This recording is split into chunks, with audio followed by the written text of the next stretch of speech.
Ẹ ǹlẹ́ o ẹ̀yin èèyàn wa, ẹ kú dédé wòyí. Èmi ọmọ yín Ọmọ́wùmí Sisi Akọ́mọlédè, òun ló dé sórí ètò Akọ́mọlédè lónìí.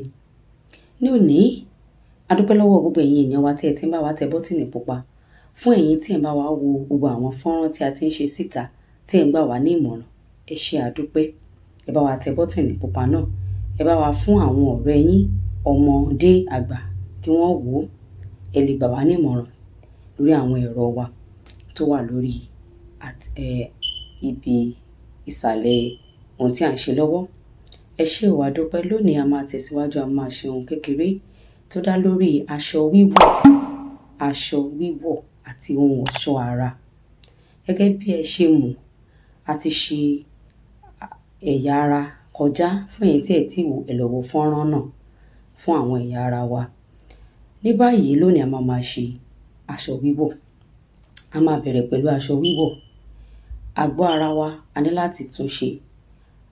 A ní láti tún ara wa ṣe. A ní láti wọ aṣọ tó dára.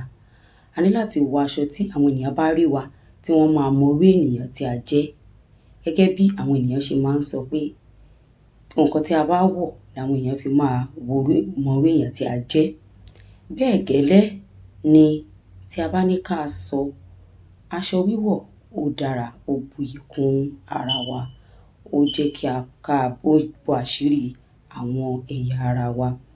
Bẹ́ẹ̀ ni nínú Bíbélì jẹ́ kó yé wa nínú ìwé Kọ́ríńtì wípé àgọ́ ara wa ni tẹ́ḿpìlì ẹ̀mí mímọ́.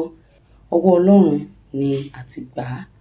Bẹ́ẹ̀ gẹ́lẹ́ ni ká tún ṣe dáradára, ká tọ́jú rẹ̀ dáradára torí àgọ́ ara wa ni tẹ́ḿpìlì Ọlọ́run.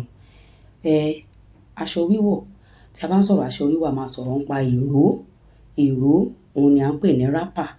Bùbá òun ni blouse, irú eléyìí tí mo wọ̀ sọ́rùn.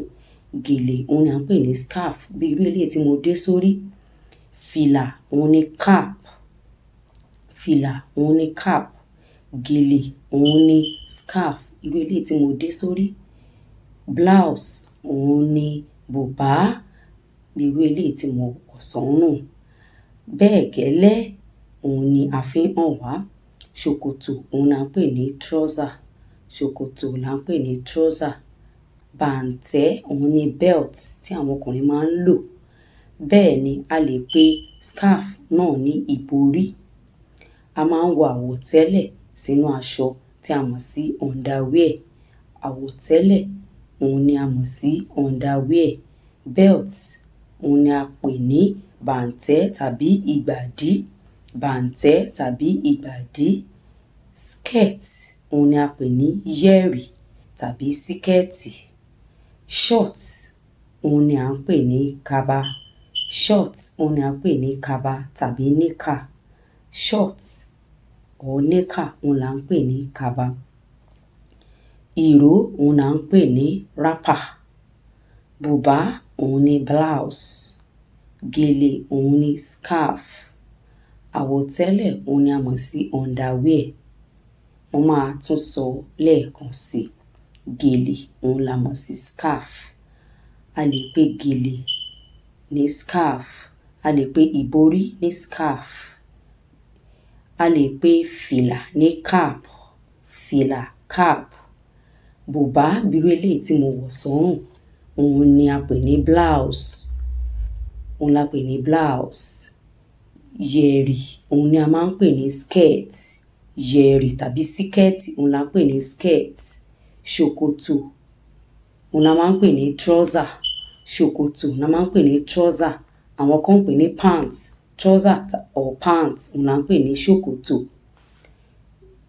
Kaba òun la ń pè ní short tàbí níkà. Àwọ̀tẹ́lẹ̀ òun ni àwọn underwear tí a máa ń wọ̀ sínú. Underwear òun ni àwọ̀tẹ́lẹ̀ tí a máa ń wọ̀ sínú ìsàlẹ̀ aṣọ. Bàǹtẹ́ tàbí ìgbàdí òun ni belt. Bẹ́ẹ̀ ni mo máa sọ nípa àwọn ohun ọ̀ṣọ́ ara, àwọn ohun ọ̀ṣọ́ tí a fi ń tún ara wa ṣe. A máa bẹ̀rẹ̀ látorí ìpara tí a mọ̀ sí cream. Powder tí a mọ̀ sí ìkunjú tàbí lẹ̀mójú. Powder tí a mọ̀ sí ìkunjú tàbí lẹ̀ mójú. Chain tí a mọ̀ sí àwọn ìlẹ̀kẹ̀ ọrùn tí àwọn èèyàn ń fi sí ọrùn. Chain tí a mọ̀ sí ìlẹ̀kẹ̀ ọrùn tí à ń fi sí ọrùn.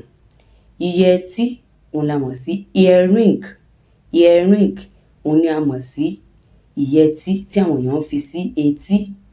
Ìyẹtí òun ni earring tí wọ́n fi sí etí. Lọ́fíndà, a máa ń fi lọ́fíndà sí ara, òun ni à ń pè ní perfume. Lọ́fíndà òun ni a mọ̀ sí perfume. Ìkunjú òun ni a mọ̀ sí powder. Ìkunjú ni a mọ̀ sí powder. Ìyẹtí òun la mọ̀ sí earring. Chain òun ni a mọ̀ sí ìlẹ̀kẹ̀ ọrùn. Ìpara òun ni a fi máa ń pa ara wa. Gbogbo àwọn ohun tí a ti sọ yìí ó buyì kún ara wa. Aṣọ tí a wọ̀ ó lè jẹ́ kí àwọn ènìyàn kí wọ́n pè wá ní nǹkan tàbí ohun mìíràn.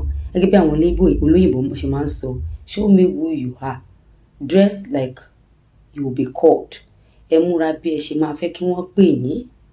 Bẹ́ẹ̀ gẹ́lẹ́ ni. Ní àkótán, màá kàn sọ ohun kékeré. Nínú Kólósè orí 3 ẹsẹ̀ 12, ó sọ fún wa wípé kí a wọ ara wa ní àwọn ohun kan tí í ṣe bí ìyọ́nú, ìwà ìpamọ́ra, sùúrù, ìrẹ̀lẹ̀, inú tútù.